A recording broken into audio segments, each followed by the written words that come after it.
మరి reverend doctor Sekhar Babu గారు మన మధ్య ఉన్నారు. మరి వారికి కళ్యాణంతో అనేక ప్రాంతాలు నేను 2-3 సార్లు ఫోన్ చేసినప్పుడు గలపలో ఉన్నారు, అదేదో మలేషియాలో ఉన్నారు. ఏంటంటే ఖాళీ ఉండదు. అయినా మా వాట్సాప్ వాళ్ళు చూస్తారు, వారి వాట్సాప్ నేను చూస్తాను. మన మధ్య చాలా సంతోషం. వారి వేది మీద రావాల్సింది ఆహ్వానిస్తాం. అందరూ చప్పటి వాళ్ళు పక్కట్లా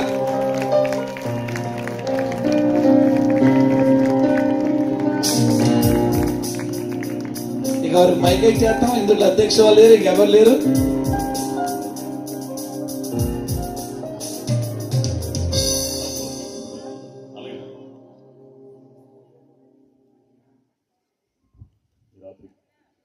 ఈ రాత్రికాల సమయంలో ఆ దయగల దేవునికి మొదట నా కృతజ్ఞతాస్తుతులు చెల్లిస్తున్నాను. అలాగే నన్ను ప్రేమించి ఆహ్వానించి నాకు ఈ అవకాశాన్ని ప్రతి సంవత్సరం కూడా అందిస్తున్నటువంటి దైవజనులు సంసోనయ్య గారికి నా 2 వందనాలు తెలియజేస్తున్నాను. పాస్టమ్ గారికి నా వందనాలు తెలియజేస్తున్నాను. అలాగే క్రాంతి కుమార్ గారికి ఉన్న వందనాలు తెలియజేస్తున్నాను. వేదిక మీద ఉన్నటువంటి దైవజనులు, అలాగే ఈ ప్రక్కన కూర్చున్న దైవజనులు అందరి పేర్లు నాకు తెలియదు కాబట్టి ఎవరి పేరు మెన్షన్ చేసినా మిగతా వాళ్ళు అది తప్పుగా భావిస్తారు. కాబట్టి దైవజనులందరికీ వారి తోటి సేవకునిగా నా హృదయపూర్వక వందనాలు వారికి అందిస్తున్నాను. చక్కని సంగీతాన్ని అందిస్తున్న బ్రదర్స్ కూడా వందనాలు. ఇప్పుడు మీ పరిస్థితి నాకు ఎలాంటిదో నాకు బాగా తెలుసు. బాగా అలసిపోయి ఉన్నారు మీరు ప్రస్తుతానికి రిలాక్స్ అవ్వాలి తప్ప ఇప్పుడు మీరు కష్టపడి వాక్యం వినడం అనేది మాత్రం సమంజసమైన విషయం కాదని నాకు తెలుసు. భాస్కర్ ఒక చక్కని మాట చెప్పారు, నాకు టైం ఎంతసేపు చెప్పాలో చెప్పారు. అంత టైమే చెప్తాను ఖచ్చితంగా. ఆయన చెప్పిన దానికి ఒక 5 నిమిషాలు ముందే మైక్ అప్పగించేస్తాను సుమా. ఎట్టి పరిస్థితుల్లో కూడా దాన్ని దాటి మాత్రం ముందుకు వెళ్ళను. ఇంగ్లీష్లో నాకు ఒక సూక్తి అంటే చాలా ఇష్టం. Time is money, don't waste it on bargaining అన్నాడు ఒక ఇంగ్లీష్ కవి. కాలం డబ్బుతో సమానమైందంట, దాన్ని బేరాలాడి వృధా చేయకూడదట. నేను చాలా దూరం ప్రయాణం చేయాలి, మరి ఇక్కడి నుంచి నేను వీడియో తెల్లారిపోతాయి, కోళ్ళు పోస్తాయి. కాబట్టి మీరు ఏం కంగారు పడాల్సిన అవసరం లేదు. సంక్షిప్తంగానే తెలియపరుస్తాను. ఒక్క మాట మీరందరూ కూడా రజతోత్సవపు వేడుకల్లో ఆనందంలో మునిగి తేలారు ఇప్పుడు దాకా. కాబట్టి వాక్యం ఎంత సంక్షిప్తంగా ఉంటే అంత నన్ను మీరు గౌరవిస్తారన్న సంగతి నాకు తెలుసు. 118వ కీర్తనలో 16వ వచనాన్ని చదివి సహాయం చేయండి. 118వ కీర్తనలో 16వ వచనం. యెహోవా దక్షిణ హస్తము మహోన్నతమాయను, యెహోవా దక్షిణ హస్తము సాహస కార్యములను చేయను. నేను ఎప్పుడు కూడా ప్రసంగానికి ముందు ప్రార్థన చేయను, ఎందుకంటే కళ్ళు మూస్తే వెళ్ళిపోతారు, కళ్ళు తెరిస్తే కనబడరు. అందుచేత ఎప్పుడైనా సరే చేయాలనుకుంటే ప్రసంగం అయిన తర్వాత ప్రార్థన చేస్తాను తప్ప ప్రసంగానికి ముందు ప్రార్థన చేసే తెలుగు తక్కువ పని ఇంతవరకు ఎప్పుడు ఎక్కడ చేయలేదు, ఇక్కడ కూడా దాన్ని చేయను. ఇక వాక్యాన్ని నేరుగా మీకు అందించేస్తాను. దయచేసి నేను మీకు గడిచిన దినాల్లో వచ్చినప్పుడు చెప్పాను, మీరు వినకపోయినా విన్నట్టు యాక్ట్ చేయండి చాలు. ఆ సంబరంతో నేను చెప్పుకుంటా వెళ్ళిపోతాను అంతే తప్ప మీరు కాల్ చేసిన సబ్స్క్రైబర్ మా పరిధిలో లేరన్నట్టుగా ఉండకూడదు. ప్రతిదానికి ఒక మూమెంట్ ఉంటుందండి. మీరు ఎప్పుడైనా చూడండి, టీ తాగేవాడిని అంత అవుతాడు. ఎందుకు అనుకున్నారు? అలా తాగితే నాకు తాగినట్టు ఉంటుంది. తినేవాడిని చూడండి, సౌండ్ చేస్తే తింటారు, అలా తింటే నాకు తిన్నట్టు ఉంటుంది. బట్టలు ఉతికేవాడిని చూడండి, అది పోతాం అనమాట. బరువెత్తువాడిని చూడండి, అదిగో పట్టు, ఇంకా పట్టు, పట్రా పట్టు, బాగా పట్టు, ఊపు కలవాలి కదా. పాశ్చాత్య దేశాలు లాంటి ఫారిన్ కంట్రీస్లో ఆ చుట్టూ ఉన్న వ్యూవర్స్ ఆర్ ఆడియన్స్ అంటే సభికులు లేక శ్రోతలు, ఆ వర్తమానికులు స్త్రీ అయినా పురుషుడైనా వాళ్ళు చెప్తూ ఉంటే వాళ్ళు ఎస్ ఆమేన్ హల్లెలూయా అలా వాళ్ళు ప్రోత్సాహాన్ని ఇచ్చి స్పందిస్తారు. కాబట్టి ఆ వేదిక మీద ఉన్నటువంటి దైవజనులు విశేషంగా మాట్లాడడానికి అది అవకాశాన్ని ఇస్తుంది. పనికి ఆహార పథకం లాగా నాకు రాగానే భోజనం పెట్టేశారు. గమనించండి, కొండ బరువు గుండెకెక్కిందండి. ఆ తర్వాత ఏమీ చేయలేని పరిస్థితి అనమాట. నేను కూడా ఎందుకు తినేసానంటే ఈ వాతావరణం చూడగానే నాకు అర్థమైంది, అమ్మో వెంటనే చెప్పి ఇమీడియట్గా వెళ్ళిపోదు తప్ప ఏమాత్రం కూడా మనం ఇక్కడ సమయాన్ని దుర్వినియోగం చేసుకోకూడదని అనుకున్నాను. చదవబడిన వాక్య భాగం మీ ముందుకు తీసుకొస్తున్నాను. ఏమండి, దేవుని హస్తం మహోన్నతమైందని, దేవుని హస్తం సాహస కార్యాలు చేస్తుందనే విషయం అందరికీ తెలుసు. అక్కడ దక్షిణ హస్తము అంటాడంటే రైట్ హ్యాండ్, గుర్తుంచుకోండి, రైట్ హ్యాండ్ అంటే తెలుగు బైబిల్కి వచ్చేటప్పటికి మనకి తర్జుమాలో కొన్ని అర్థం కాని విషయాలు ఉంటాయి. అందుకే ఎప్పుడైనా మీకు తెలుగు బైబిల్లో ఏదైనా అర్థం కాలేదంటే ఇమీడియట్గా అది ఇంగ్లీష్ బైబిల్ ఎలా ఉందో చూసుకోండి చాలంతే. ఇమీడియట్గా మీ సమస్యకి సమాధానం అక్కడ దొరుకుతుంది, క్లారిఫై అయిపోద్ది అనమాట. అది ఎప్పుడు కూడా గుర్తుంచుకోండి. తెలుగులో మీకు ఏదైనా ఒక మాట అర్థం కాలేదు, లేకపోతే ఇది ఈ మాటకు అర్థం ఏంటని మీకు తెలియాలనుకుంటే వెంటనే ఆ మాటను ఇంగ్లీష్ బైబిల్లో చూసుకోండి అంతే. అది మీకు చాలా ఈజీగా మీకు క్లారిఫై చేసుకోవచ్చు. సరే, దక్షిణ హస్తము అంటే రైట్ హ్యాండ్ అనమాట, కుడి చెయ్య.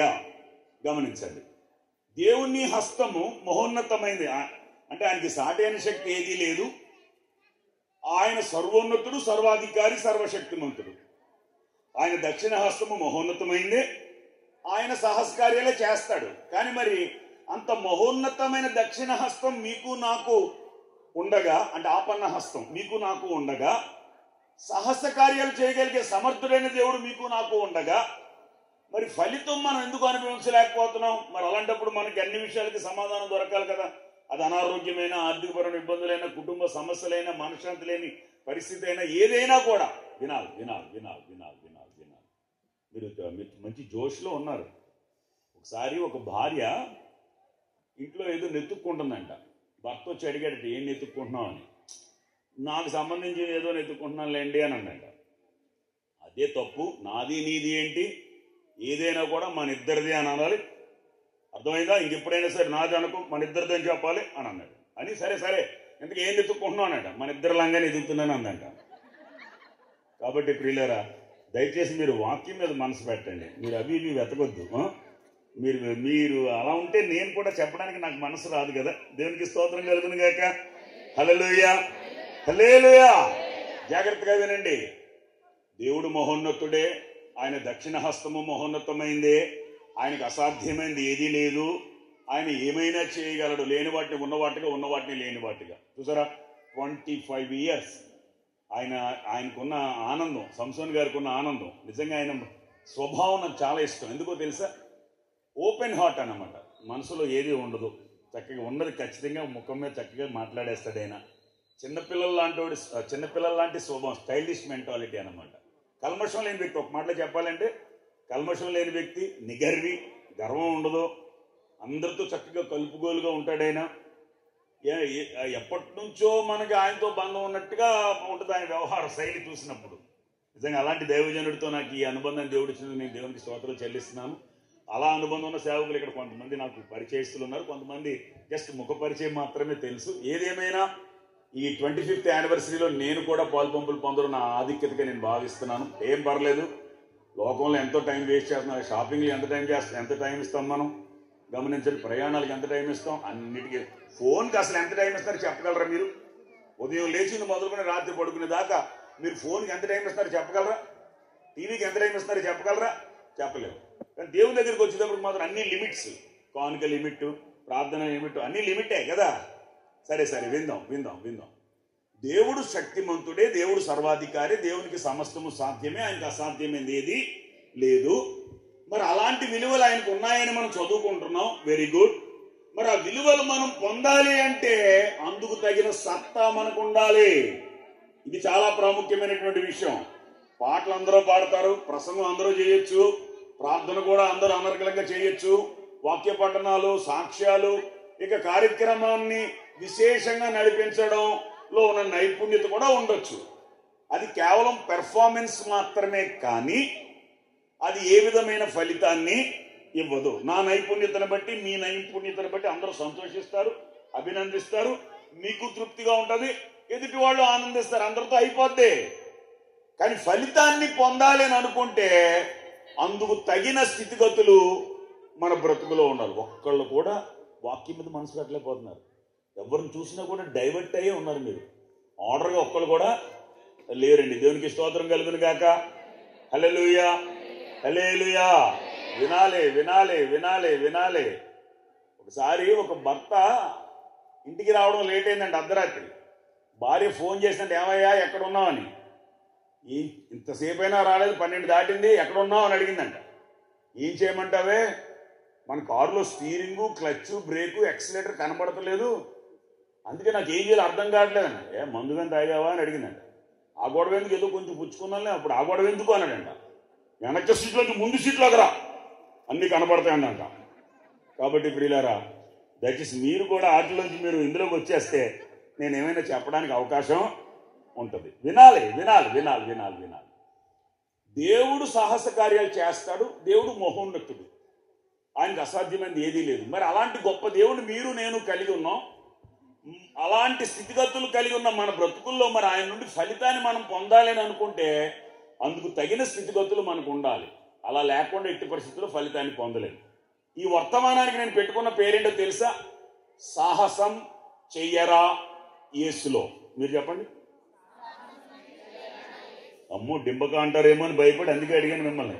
సాహసం చెయ్యరా యేసులో.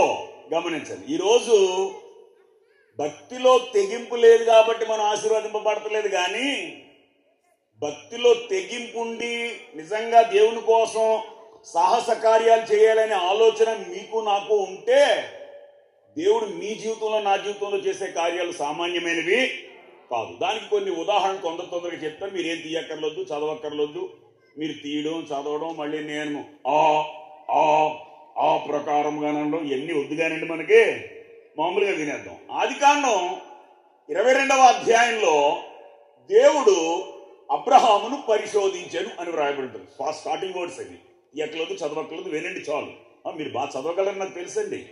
బైబిల్ చదవమంటే ఆవిడ కంటే ఈవిడ కంటే ఆవిడ ముందు చదివేయాలనేటువంటి ఆతృత ఎక్కువ. వీళ్ళకి వాళ్ళు ఏం చదువుతున్నారో వాళ్ళకి అనవసరంగా ముందు చదివామా లేదనేది కావాలి. అదో పెద్ద కాంపిటీషను.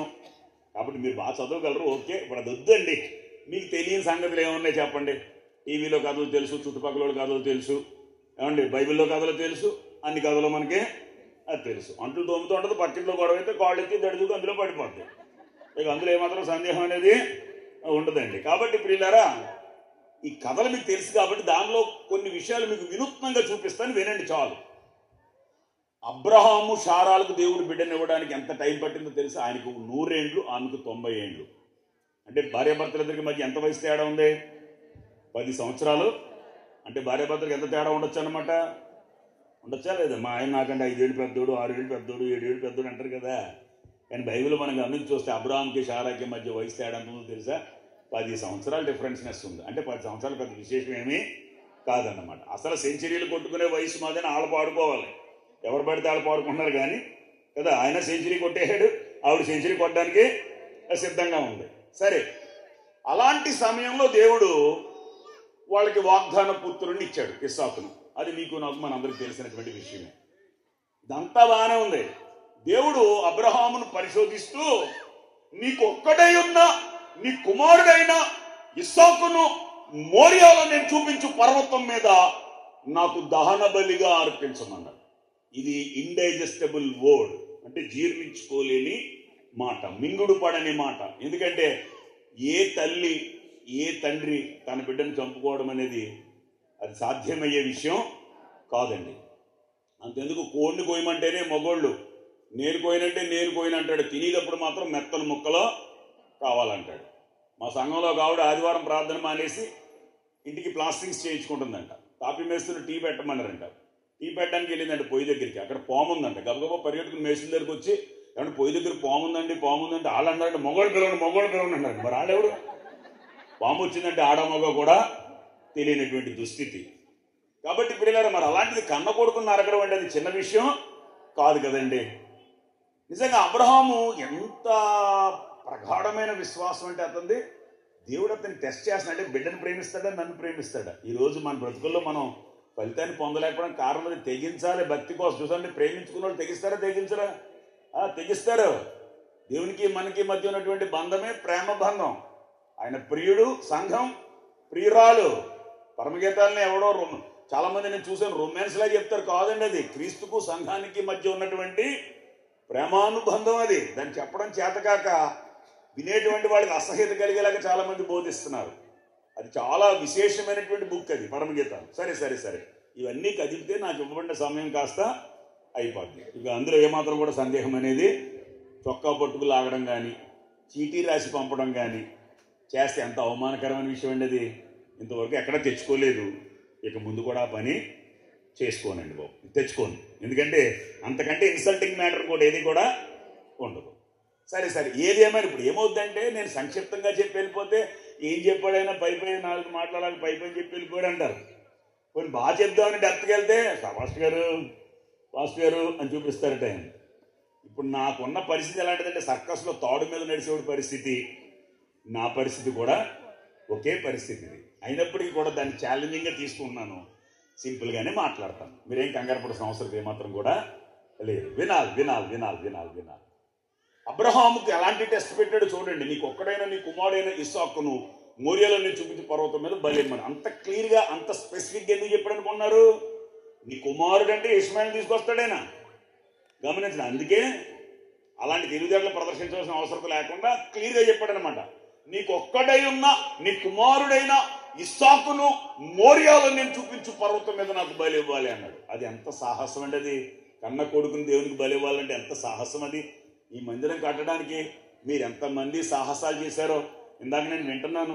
మీ సాహసాలను బట్టే ఈరోజు మీరు ఇక్కడ అభినందించబడ్డారు, ప్రశంసించబడ్డారు. నిజంగా దైవాశీర్వాదం కూడా మీ బ్రతుకులు మీ తరతరాలకే వెళ్తుంది. అంతే, ఆయన తరతరాలకి వెళ్తుంది, మీ తరతరాలకి వెళ్తుంది. ఎందుకంటే ఈ 25 సంవత్సరాలు మీరు దేవుని నామానికి ఘనత తీసుకొచ్చారు. దేవునికి స్తోత్ర, హల్లెలూయా. సరే సరే సరే. నిజంగా ఎంత ధైర్యం అండి అతనికి బిడ్డను బలి ఇవ్వడానికి. భార్యతో చెప్పలేదు, కొడుకుతో చెప్పలేదు, పనోళ్ళతో చెప్పలేదు. మొత్తం తన గుండెల్లోనే ఉంచుకున్నాడు ఆ బాధ అంతా కూడా. కొడుకు అంటాడు, బాగా వినండి, చూసారా, తండ్రిని బట్టే బిడ్డ. మా తల్లిదండ్రులు యోగ్యంగా నడిస్తే పిల్లలు కూడా అదే రూట్లో ఉంటారు. తల్లిదండ్రులు సరిగా లేకపోతే పిల్లలు కూడా సరిగా ఉండరు. కాబట్టి చూసారా, అతను ఎంత రెస్పాన్సిబుల్గా ఆలోచిస్తున్నాడు. ఇస్సాకు ఒక యంగ్ బాయ్, అతను చిన్నపిల్లడు కాదు, ఒక యంగ్ బాయ్. అతను అంటాడు, తండ్రి బలికి కట్టెలున్నాయి, బలికి నిప్పులున్నాయి, బలికి బలి పశువు ఏది? ఎంత రెస్పాన్సిబుల్ పర్సన్ అండి. ఈరోజు పాటలు పాడడానికి ముందుకు వస్తారు, వాక్యాలు చదవడానికి ముందుకు వస్తారు, సాక్ష్యాలు చెప్పడానికి ముందుకు వస్తారు, పెత్తనాలు చేయడానికి ముందుకు వస్తారు. కానీ బాధ్యత కలిగినటువంటి వాళ్ళు మాత్రం చాలా తక్కువ మందే ఉంటారు. మీరు చాలా ఎక్కువ మంది ఉన్నారు. దేవునికి స్తోత్రం. అసలు 25 సంవత్సరాల కంటే ఎక్కువ మంది ఉన్నారు. మీరు సంవత్సరానికి ఒకళ్ళు చొప్పున చేద్దాం అనుకున్నా కూడా చాలలేదు. మీరు గమనించండి. దేవునికి స్తోత్రం. ఇంకా నేను అన్నీ నాకు తెలియదు, కానీ లోపల నుంచి చిన్న చిన్న విషయాలు మాత్రమే నా చెవిని పడ్డాయి. మీ పాస్టర్ గారిని అభినందించాలి, మిమ్మల్ని అభినందించాలి. నిజంగా ఇది మీకు పండగే పండగ. దేవునికి స్తోత్రం. ఆల్రెడీ నాది కూడా కొన్ని 5 సంవత్సరాల క్రితం సిల్వర్ జూబ్లీ చేసేసుకున్నాను. ఇది చూస్తున్నప్పుడు నాకు అదే గుర్తొచ్చింది. ఇది ఏ సావుకుడైనా కూడా అయిపోయిందండి.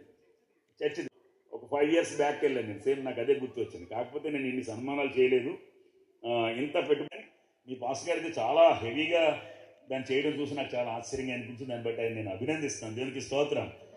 50th year కూడా చెప్పాడు ఆయన. నేనున్నా లేకపోయినా జరుగుతుంది అంతే. దేవునికి స్తోత్రం. 100% జరుగుతుంది అంతే. నీకు దేవుడు తన సేవకుని మాటను రూఢిపరుస్తాడు. సరే సరే, చూడండి ఎంత రెస్పాన్సిబుల్. అబ్రహాము దేవుని విషయం ఎంత రెస్పాన్సిబుల్గా ఉన్నాడు, ఇస్సాకు కూడా అంతే రెస్పాన్సిబుల్గా ఉన్నాడు.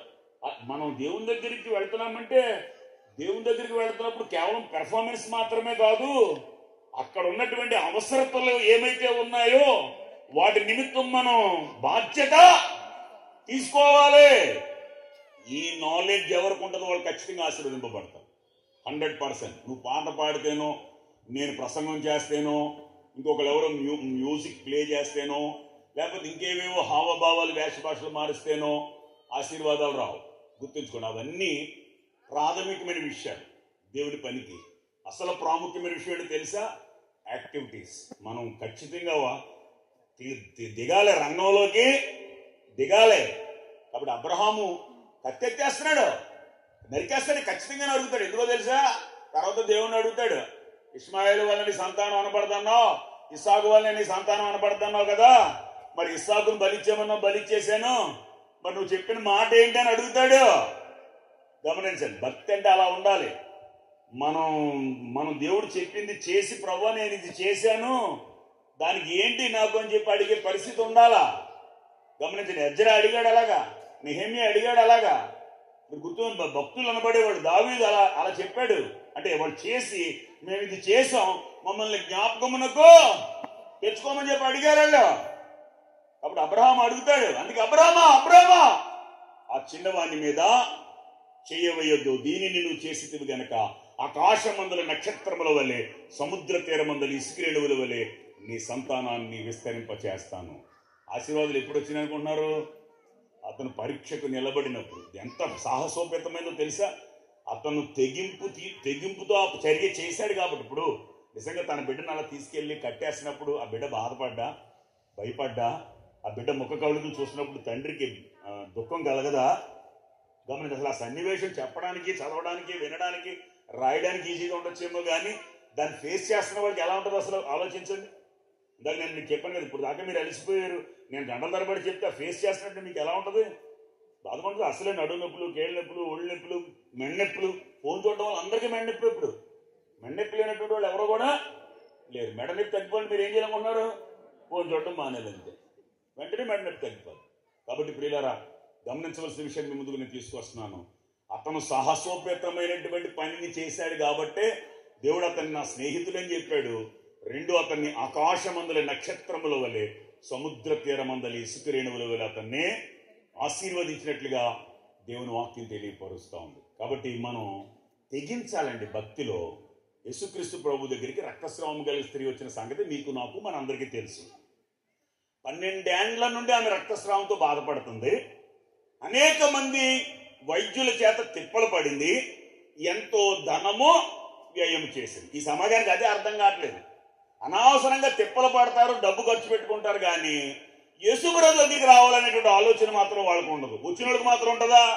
వాళ్ళు కూడా లోక సంబంధమైన ప్రయత్నం చేస్తారు తప్ప దేవుని దగ్గర తమకున్నటువంటి విలువల్ని వినియోగించుకోవాలనేటువంటి ఆలోచనే వాళ్ళకి ఉండదు. సమాజం మీద 10 గారు చూడండి, తన బిడ్డ చావ సిద్ధంగా ఉంటే యేసుప్రభుని వినియోగించుకున్నాడా? డబ్బును వినియోగించాడా? పరపతిని వినియోగించాడా?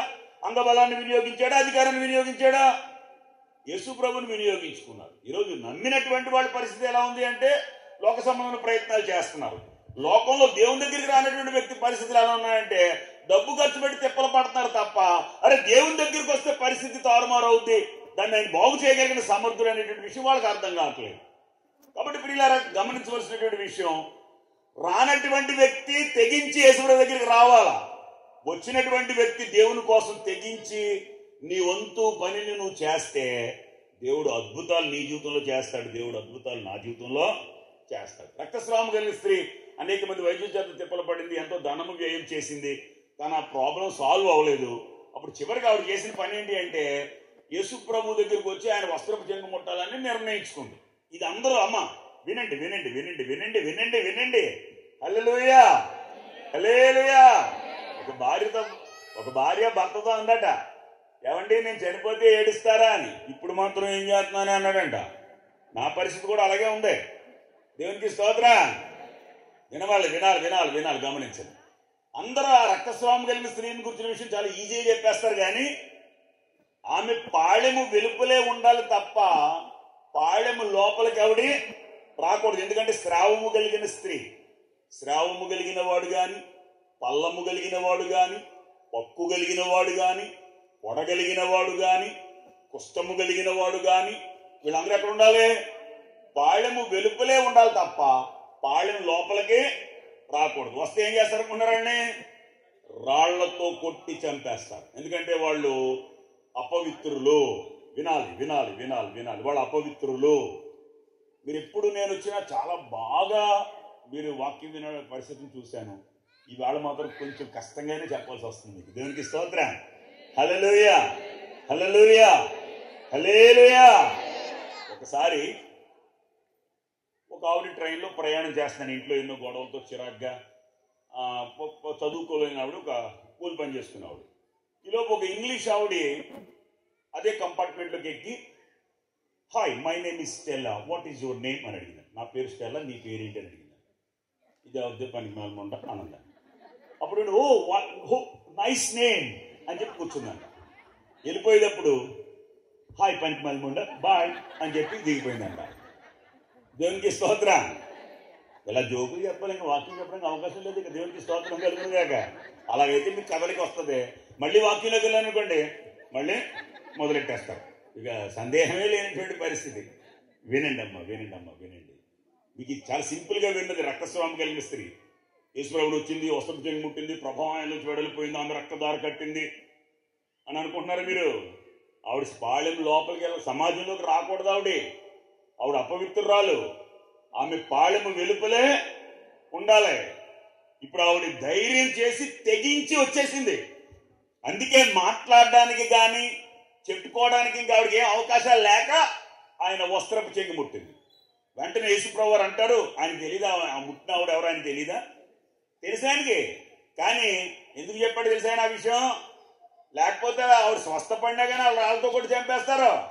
కాబట్టి వాళ్ళకి ఏం తెలియాలంటే ఇప్పుడు ఆవిడ శ్రావం కలిగిన స్త్రీ కాదు, ఆవిడ స్వస్థపడిందనే విషయం వాళ్ళకి తెలియాలి. అందుకే ఆయన ఏం చెప్పాడంటే, ప్రభావము నాలో నుంచి, ఎవరో నన్ను ముట్టారు, ప్రభావం నాలో నుంచి వెడలిపోయిందని కానీ వెంటనే వచ్చి అది నేనేనండి అని చెప్పింది. కుమారి నీ విశ్వాసం నిన్ను స్వస్థపరిచింది అని చెప్పాడు. ఎందుకు అనుకున్నారు అది ఆ విషయం? ఆయన చాలాసార్లు స్వస్థతలు చేసినా ఎవరితోనూ ఎక్కడా చెప్పొద్దు సుమి అని ఖండితంగా ఆజ్ఞాపించినటువంటి యేసుక్రీస్తు ప్రభు ఈమె విషయంలో అడిగి మరి ఎందుకు చెప్పించాడో తెలుసా? ఆమె అంతకు ముందు అపవిత్రురాలు, ఇప్పుడు యేసుప్రభు దగ్గరికి వచ్చిన తర్వాత పవిత్రురాలు ఆవిడ ఇప్పుడు. కాబట్టి అంతకుముందు అయితే ఆవిడ రాళ్ళతో కొట్టాలి లోపలికి వచ్చినందుకు, ఇప్పుడైతే కొట్టవలసిన అవసరత లేదు. సరే, ఇప్పుడు ఎంతో కాలంగా ఉన్న ఆమె సమస్య చిటికలో పరిష్కరించబడింది అంటే దానికి కారణం ఏంటనుకుంటున్నారు? తెగింపు, తెగింపు, తెగింపు. నేను కూడా హైందవ సాంప్రదాయాల నుంచి రక్షించబడినటువంటి వ్యక్తిని. నాకు క్రైస్తవ్యం గురించి కానీ లేకపోతే ఒక సండే స్కూల్ అంటే ఏంటో, చర్చ్ అంటే ఏంటో, పాస్టర్ అంటే ఏంటో ఇవేమీ తెలియదు నాకు అసలు. నేను చాలా రూడ్గా వ్యవహరించాను. బైబిల్ కాల్ చేసిన దినాలు ఉన్నాయి, పత్రికలు కాల్ చేసిన దినాలు ఉన్నాయి, పాస్టర్ని హేళనగా మాట్లాడినటువంటి దినాలు ఉన్నాయి. చివరికి నాకు యంగ్ స్టేజ్ వచ్చేటప్పటికి టోటల్గా నా లైఫ్ రూయిన్ అయిపోయింది. దేవునికి వ్యతిరేకంగా జీవించడం వల్ల నా జీవితం నాశనం అయిపోయింది. రాజమండ్రి సెంట్రల్ జైల్లో నాన్ బెయిలబుల్ వారెంట్ మీద లోపలికి వెళ్ళిపోయాను. రౌడీ ఏదో గొప్ప అనుకుంటే తీసుకెళ్లి జైల్లో పెట్టింది నన్ను. గమనించండి, నా కేసు టేకప్ చేసిన లాయర్ అన్నాడు, శేఖర్ నువ్వు ఏమన్నా ముద్దాయివి, నీ తర్వాత వాళ్ళకి బెయిల్ అవుద్దు కానీ నీకు ఇప్పుడు అప్పుడే బెయిల్ అవ్వదు, నువ్వు 90 రోజుల వరకు లోపలే ఉండాలని చెప్పాడు. సరే, మనకి వేరే దారి లేదు, ఇంట్లో కూడా ఎవరు రావట్లేదు నన్ను చూడటానికి. ఎందుకు అనుకుంటున్నారు? వీడికి ఇలాగే జరగాలి, ఒకవేళ వెళ్ళి తీసుకొస్తే వీడు మళ్ళీ లేనిపోయిన ప్రాబ్లమ్స్ అన్నీ మనకి తీసుకొస్తాడని చెప్పి వదిలేశాను. మా మదర్ ఏమని తెలుసా నన్ను, అరే నువ్వు చచ్చిపోతే మొదట సంతోషించే వ్యక్తిని నేనేరా అనేది. ఏ తల్లి ఏ బిడ్డను అనలేని మాట ఎందుకందో తెలిసా? ఆవిడ తప్పు కాదు, అంత అసహ్యంగా నేను ప్రవర్తించాను. సరే, ఇక జైల్లోకి వెళ్ళిన తర్వాత నాకు అర్థమైంది ఇక బయటకు వచ్చే అవకాశం లేదండి. అప్పుడు ఏ బైబిల్ని కాల్ చేశానో ఆ బైబిల్ని చదవడం ప్రారంభించాను. ఏ సేవకుల్ని హేళన చేశానో ఆ సేవకులకి పరిచర్య ప్రారంభించాను. అక్కడికి వచ్చిన సేవకులకి ప్రార్థన చేసుకోవడం, వాక్యం చదవడం, పాటలు నేర్చుకుని నేను పాడుకుంటూ ఇతరులను బలపరచడం.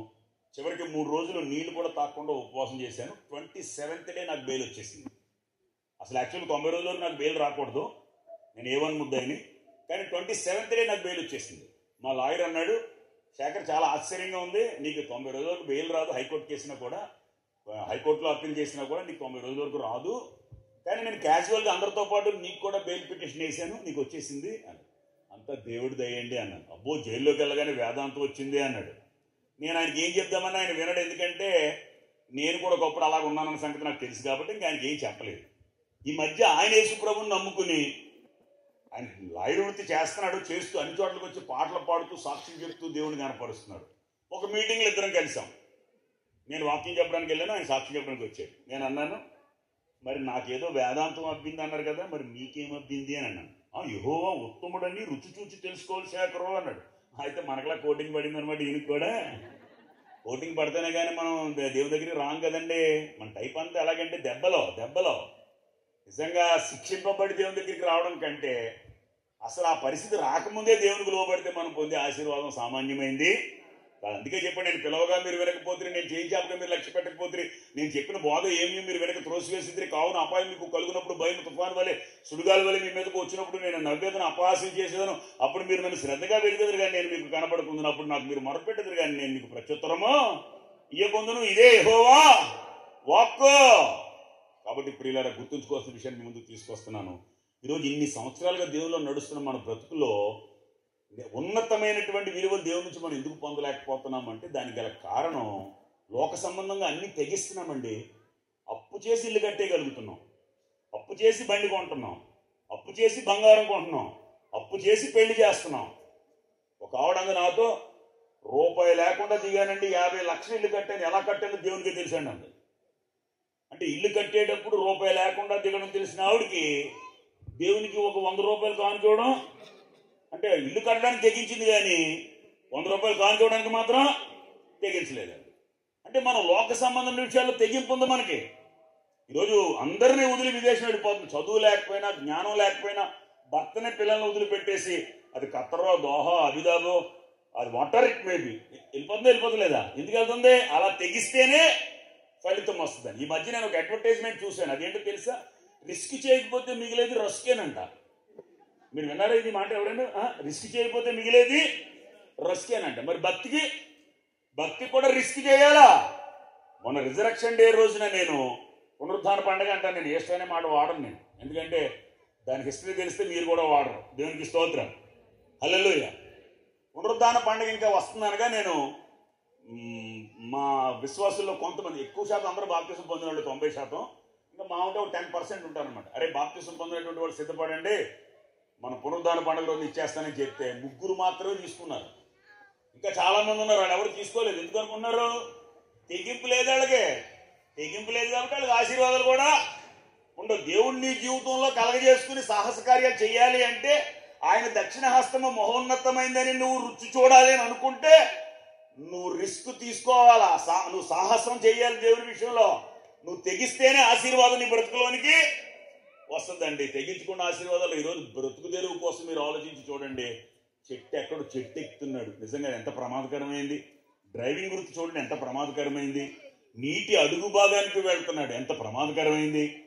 ఈరోజు చాలా విషయాలు నేను గమనించి చూసినప్పుడు జానెడు పొట్ట కోసం తెగించకుండా ఆశీర్వాద అంటే వాడు బ్రతకడానికి ఫలితం అనేది రావడం లేదు కదా. మరి దైవాశీర్వాదాలు పొందాలంటే మరి తెగింపు ఉండాలా వద్దా? 100% ఉండాలండి. అలా ఉంటేనే మనం ఆశీర్వాదం చూడగలుగుతాం, లేకపోతే ఆశీర్వాదాలు రావు. కాబట్టి ప్రియులారా, మాకంతా తెలుసాను అనుకుంటారు చాలా మంది. దేవునికి స్తోత్రం. క్రిస్టియానిటీలో పెద్ద ప్రాబ్లం ఇదే. మాకంతా తెలుసాను అనుకుంటారు, ఇక వినే పరిస్థితుల్లో ఉండరు. ఒక అబ్బాయి కిటికీ అద్దం పగలగొట్టాడు ఎదురింటోడిది. ఆ కిటికీ గలవాడు వచ్చి వాళ్ళ అమ్మతో, మీ అబ్బాయి మా కిటికీ అద్దం పగలగొట్టాడు అని చెప్పిందంట. పిచ్చోడమ్మో పిచ్చోడు అని అలాంటి పనులు చేస్తాడని అందంట. పిచ్చోడైతే మా కిటికీ అద్దం ఎందుకు పగలగొట్టాడు, మీ కిటికీ అద్దం పగలగొట్టొచ్చు కదా అని అందంట. మరీ అంత పిచ్చోడు కాదమ్మా అందంట. అలాగే మీరు మరీ అంత పిచ్చోడు కాదన్న సంగతి నాకు కూడా తెలుసు. నేను కూడా మరీ అంత పిచ్చోడేం కాదు. నేను మీకు చెప్పేయడానికి దేవునికి స్తోత్రం కలుగును గాక. అయ్యగారు చెప్పిన టైంకి ఇచ్చేస్తాను 100%. అందులో ఏమాత్రం కూడా సందేహించిన అవసరం లేదు. అసలు మీరు నాకు ఏ సైకిల్ చేయక్కర్లేదు. అంతవరకు కూడా నేను ఏమాత్రం కూడా తెచ్చుకోనని ప్రభుపేట మీకు నేను తెలియపరుస్తాను. చూడండి, రక్తస్రావం కలిగిన స్త్రీ తెగించింది కాబట్టి ఆశీర్వదింపబడింది. అబ్రహాము తెగించి తన కుమారుని బలి ఇవ్వడానికి సిద్ధపడ్డాడు కాబట్టి దేవుడు అతన్ని, అప్పటి వరకు ఆశీర్వాదాలు పెండింగ్ లో ఉన్నాయి తెలుసా మీకు? అది చేసిన వెంటనే ఆయన ఏమన్నాడు తెలుసా? దీనిని నువ్వు చేసింది కనుక ఆకాశమందుల నక్షత్రముల వలె సముద్ర తీరమందుల ఇస్క్రేణువుల వలె నీ సంతానాన్ని విస్తరింపచేస్తానని చెప్పాడు. అంతెందుకు, రూత్ విషయానికి వద్దాం. ఆమె మోయాబీరాలు కదా. ఈరోజు రూత్ అనే పేరు ఎవరిదనుకుంటున్నారు మీరు? మోయాబీర్ పేరు అది. ఈరోజు రూత్ అమ్మలేని సంఘం ఉందా? ఈరోజు విశ్వాసులు ఆ పేరు పెట్టుకున్నారు. దానికి కారణం ఏంటనుకుంటున్నారు? ఆవిడ భక్తి వల్ల ఆవిడ పేరుకు కూడా విలువ వచ్చిందండి. బైబిల్లో ఆవిడ పేరు మీద బుక్కు, ఆవిడ బైబిల్లో బుక్ అయింది, మీరు నాకు బుక్ అయ్యారు తెలుసా మీకు? దేవునికి స్తోత్రం కలుగును గాక, హల్లెలూయా. నిజంగా తన అత్తగారు వెళ్తున్నప్పుడు కూడా వచ్చేస్తుంది. తల్లిని వదిలేసుకుంది, స్వజనాన్ని స్వదేశాన్ని వదిలేసుకుంది, తన అందచందాలు తన కోరికల్ని చంపేసుకుంది. అప్పుడు అత్తగారు నీ తోడు కూడా వెళ్ళిపోయింది కదా, నువ్వు కూడా వెళ్ళమంటే నీ దేవుడే నా దేవుడు, నీ జనమే నా జనం, మరణం తప్ప నిన్ను నన్ను ఏది వేరు చేయదని తెగించి వచ్చిందండి ఆవిడ. గమనించండి, అసలు ఎందుకు రావాలి ఆవిడ? దేవుణ్ణి నమ్ముకున్న వాళ్ళని చేసుకోవడం వల్ల ఏమైంది ఆవిడికి? తన భర్త చనిపోయాడు, తన తోటికోడు భర్త చనిపోయాడు, తన మాంగారు చనిపోయాడు. దేవుణ్ణి నమ్ముకున్న వాడి జీవితంలో ఏ ఆశీర్వాదం ఉంది? ఏం చేసుకోవటం వల్ల నాకేమీ లాభం కలగలేదు, నష్టం జరిగింది, ఇంక దేవుడు వద్దు ఏమొద్దు అని అనుకోవాలి ఆవిడ. కానీ మరి ఆవిడ ఎందుకు దేవుడి దగ్గరికి వచ్చింది అనుకుంటున్నారు? దేవుడు యోగ్యుడే కానీ వీళ్ళు యోగ్యంగా లేరు కాబట్టి వీళ్ళకి ఎలా జరిగింది. కాబట్టి మనం యోగ్యంగా వాడుకుంటే ఆయన ద్వారా గొప్ప ఫలితం వస్తుందని వచ్చేసిన. అత్తగారిని ఇంటికాడ కూర్చోబెట్టి ఆవిడ పరకేరడానికి వెళ్ళిందండి చేలో. అసలు పొరుగు ప్రాంతం వెళ్తే సిగ్గుగా ఉంటుందో ఉండదంటారు. మనకు కొత్త ప్రాంతానికి వెళ్ళినప్పుడు, కొత్త ప్లేస్కి వెళ్ళినప్పుడు కొంచెం షై ఫీల్ అవుతామా అవమా? మనం 100% షై ఫీల్ అవుతామండి, సిగ్గుగా ఫీల్ అవుతాం. చూడండి, మీరు తినేటప్పుడు సపోజ్ ఉదాహరణ ములక్కాడు ఉంది, ఇంట్లో ఎలా తింటాం? మొత్తం పందు పొలంలోనే నవ్వుతాం. అలా నవ్వుతేనే టేస్ట్. 10 మందిలో అనుకోండి ఇలా అని అలా వదిలే, ఇలా నవ్వులేసిన తెలిసిపోతుంది కదా అందరికీ. ఇంట్లో మూలుగైతే ప్లేట్ అంతా చోట్లాడిపోతూ గోడలు చేస్తాం కదా. అదే బయట ఏంటి కనుక అవుతుంది, అందులో ఉందని తెలుసు, లాగలేదని తెలుసు, లాక్కూడదు. ఇంకా జనాలందరూ మనం చూసేస్తారు కదా. సిగ్గుపడతాం. కానీ చూడండి పాపం ఒక మొయాబీరాలు అయి ఉండి హెబ్రీల మధ్య వాళ్ళందరూ ఎలా చూస్తారా అండి? వ్యతిరేక భావంతో చూస్తారు. అందుకే బోయాజు అడిగాడు ఏంటి ప్రాబ్లం అని.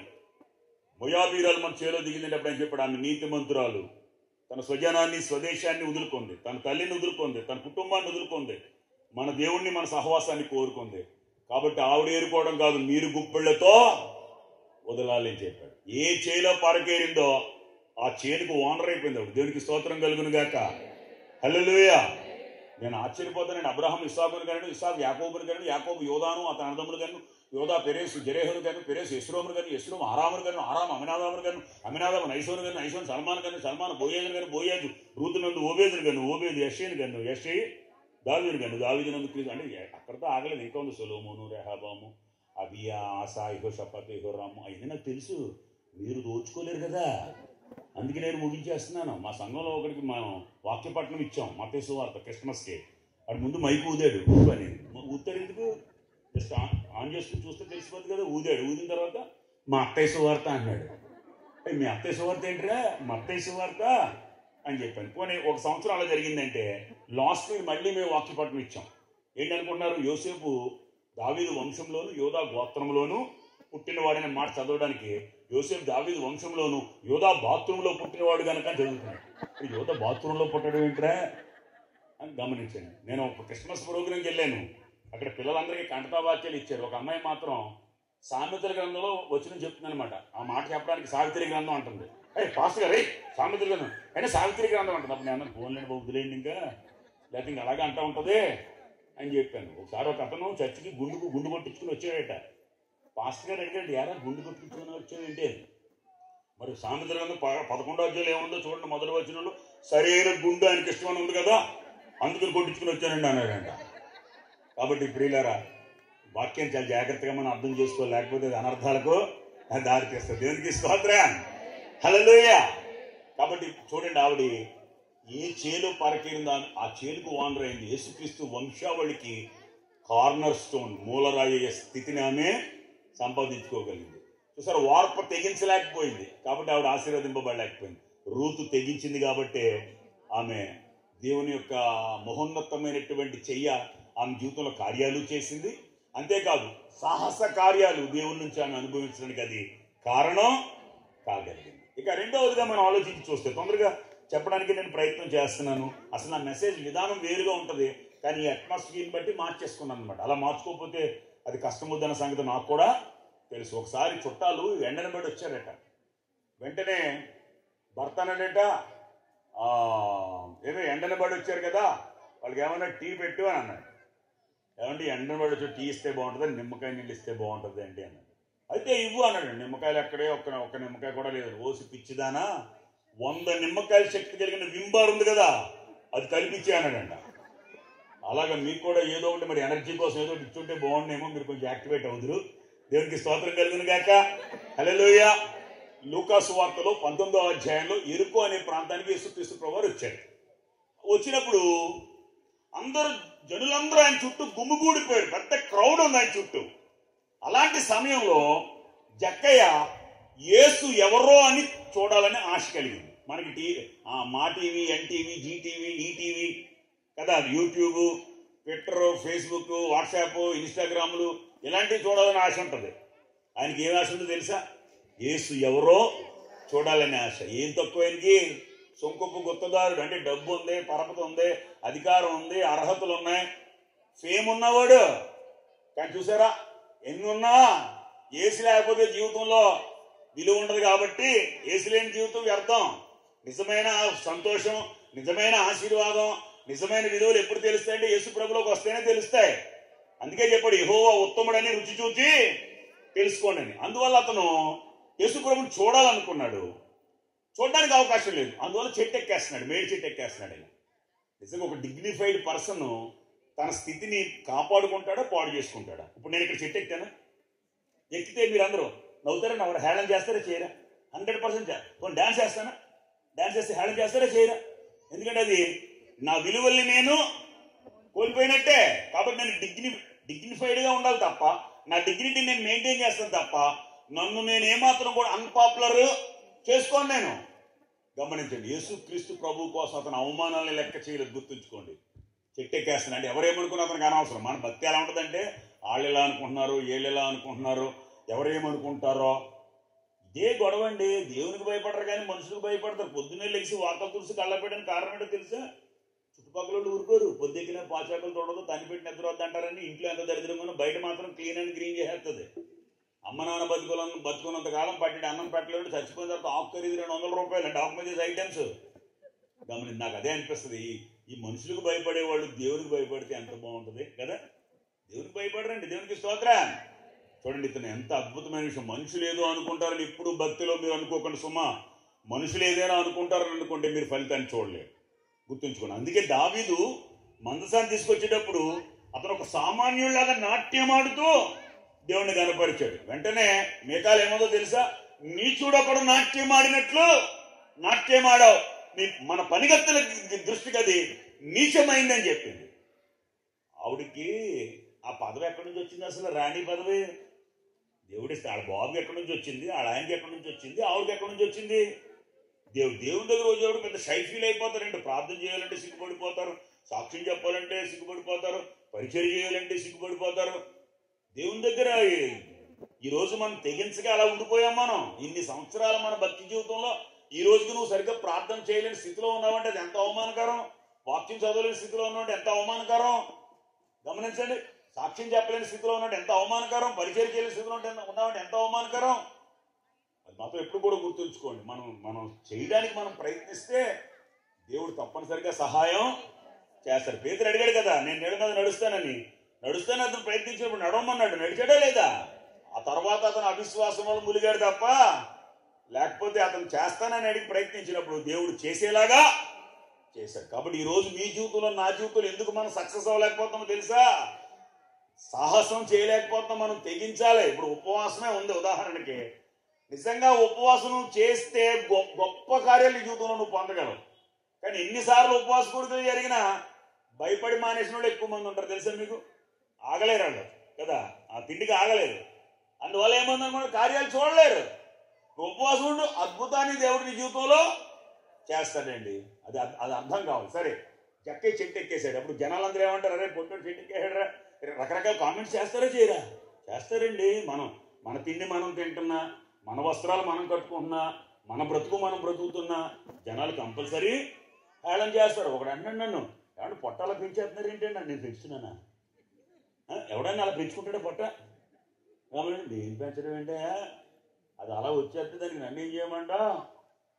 గమనించండి. అసలు గర్భిణీ స్త్రీకి 9 నెలలే ఉంటుంది కానీ మాకు మాత్రం జీవితకాలం అంతా ఉండవలసిందే. అందులో ఏమాత్రం కూడా సందేహం అనేది లేదు. మీరు డైటింగ్ అయితే 2-3 నెలలు చేస్తారా, తర్వాత మళ్ళీ కొంచెం తగ్గుతుంది. అది కూడా ఎక్కువ తగ్గదు, మళ్ళీ తర్వాత దానికంటే ఎక్కువ వస్తుంది. అంటే ఇంకా అది లైఫ్ లాంగ్. మనకి ఏ ప్రాపర్టీ లేకపోయినా మనకు కావాల్సిన ప్రాపర్టీ మాత్రం 100% ఉంటుందండి. దేవునికి స్తోత్రం కలుగునుగా. చట్టేసుకుంటే ఏంటంటే కుర్రోళ్ళగా అయిపోతున్నారు. నీకు నొప్పి ఏంటి అని అడిగిన ఒకండి. ఆడి నొప్పి ఏంటి, నేను కుర్రోళ్ళగా అయిపోతే జనాలు ఏంటనుకుంటారు? కామెంట్ చేస్తారు. జక్కయ్య చెట్టు ఎక్కాడు కాబట్టి 100% కామెంట్ చేస్తారు. యేసుప్రభువు చూడండి, చూసారా? ఎప్పుడైతే దేవుని విషయంలో నువ్వు తెగిస్తావో దేవుడు నీ విషయంలో ఆయన సహకరిస్తాడు. వెంటనే చెట్టు దగ్గరికి వచ్చి, జక్కయ్య త్వరగా దిగు, నేడు నేను నీ ఇంట ఉండవలసి ఉన్నది. అప్పుడు వాళ్ళందరూ సిగ్గుపడుతున్నారు కదా, వాళ్ళందరూ సిగ్గుపరిచాడు. జక్కయ్య ఇంటికి వెళ్ళాడు. అప్పుడు వాళ్ళు ఏమన్నారు తెలుసా జనం?